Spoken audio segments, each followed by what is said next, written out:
Monsieur le sous-préfet, monsieur le maire de Fontainebleau, madame la conseillère départementale, mesdames et messieurs les élus, mon général, mesdames et messieurs les officiers, mesdames et messieurs les représentants des autorités civiles et militaires, mesdames et messieurs les représentants des anciens combattants et porte-drapeaux, mesdames et messieurs. Il y a plus d'un siècle, la Grande Guerre laissait une blessure profonde et une empreinte indélébile sur l'histoire et l'âme de notre nation, ainsi que sur celle de l'Europe. Preuve en est, 106 ans après l'armistice du 11 novembre 1918, et comme chaque année depuis, nous sommes là, ce matin, réunis devant notre monument aux morts, dans une communion républicaine qui aujourd'hui unit tous les villages et toutes les villes de France. Une commémoration organisée partout en France pour rappeler la saignée que fut ce conflit, mais aussi honorer la mémoire de ceux qui, au prix de leur vie, ont défendu leur patrie, notre liberté et nos valeurs. Cet hommage, je le rappelle chaque année, ne doit pas être une formalité d'usage.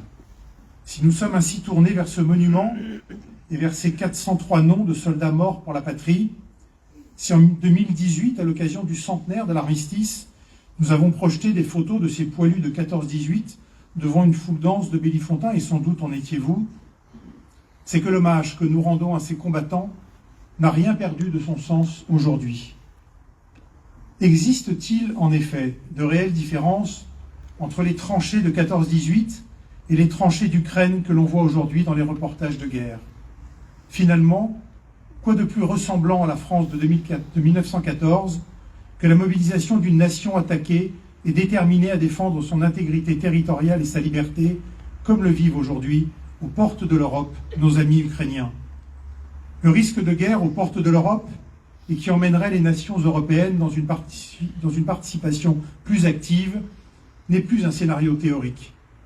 Il se déroule sous nos yeux, et cela pour prêter main forte à la lutte pour contenir l'impérialisme russe.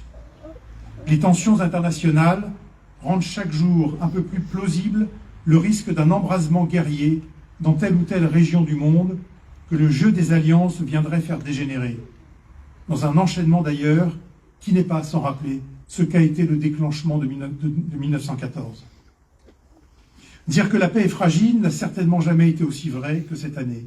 Elle l'est, et nous le savons tous, car le monde est incandescent, traversé de conflits géographiques, idéologiques ou religieux. Cette réalité-là renvoie à une vérité bien sombre et presque tragique. Une vérité folle à dire, mais que l'on doit à tous ces morts pour la France de 14-18, autant à ces 403 hommes dont le nom est sous nos yeux, qu'aux 1,4 million de militaires français, mais aussi aux près de 10 millions de militaires morts pendant la Première Guerre mondiale et aux 9 millions de civils.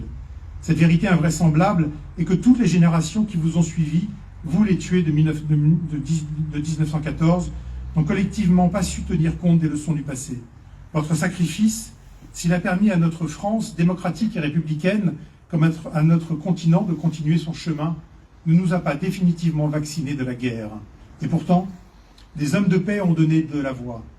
De la création de la Société des Nations en 1919 jusqu'à la création de l'ONU au lendemain de la Deuxième Guerre mondiale, en passant pour notre continent par la création d'une Europe unifiée, incarnée aujourd'hui par les institutions de l'Union européenne, les initiatives sont nombreuses à travers le monde qui ont visé le silence des armes et le dialogue des peuples. C'est ce chemin qu'il faut poursuivre inlassablement. Ce chemin de paix, d'abord sur notre continent européen et au-delà entre les grands blocs qui organisent notre monde.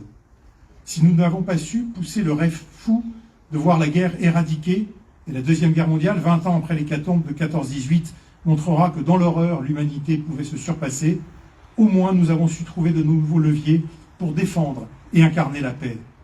Ma génération, celle de mes parents comme la vôtre, chère jeunesse qui vous y êtes présente ce matin, peut remercier ceux qui, dans les années 50, ont posé les fondements de l'Union européenne, à 6 pays d'abord, à 27 aujourd'hui.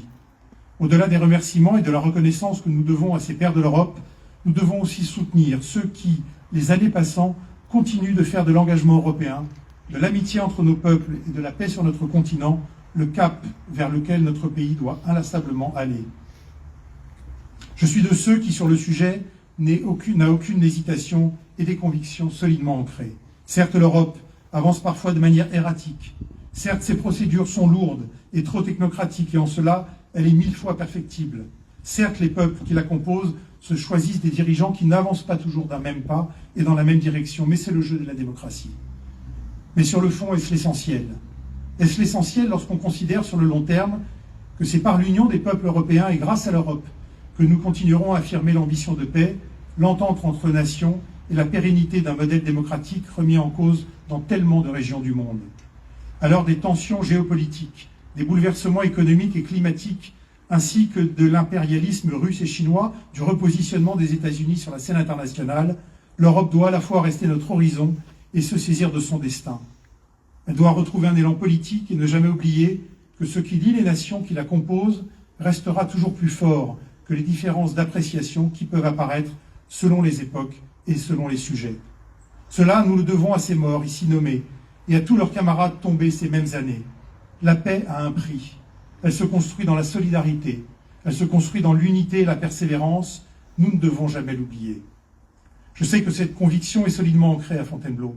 Si ce n'était pas le cas, nous ne mettrions pas autant d'énergie, génération après génération, à animer et consolider notre jumelage avec la ville allemande de Constance, nos amis d'Outre-Rhin à qui je pense aujourd'hui.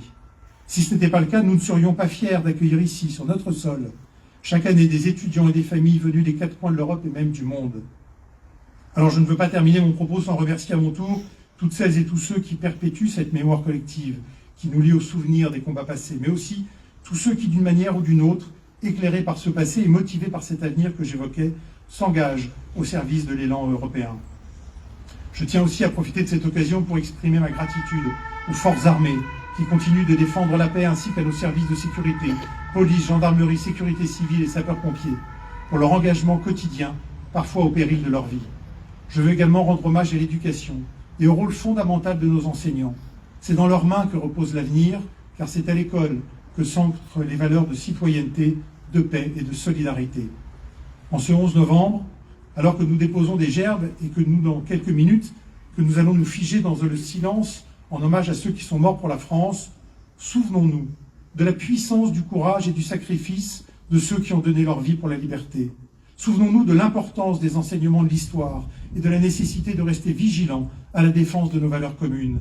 Souvenons-nous de la nécessaire amitié entre les peuples européens, clés de notre avenir commun. Souvenons-nous enfin de l'impérieux besoin d'une Europe souveraine, porteuse d'espoir et de stabilité pour les générations futures. Vive la paix, vive l'amitié entre les peuples, vive la République, vive la France et vive l'Europe.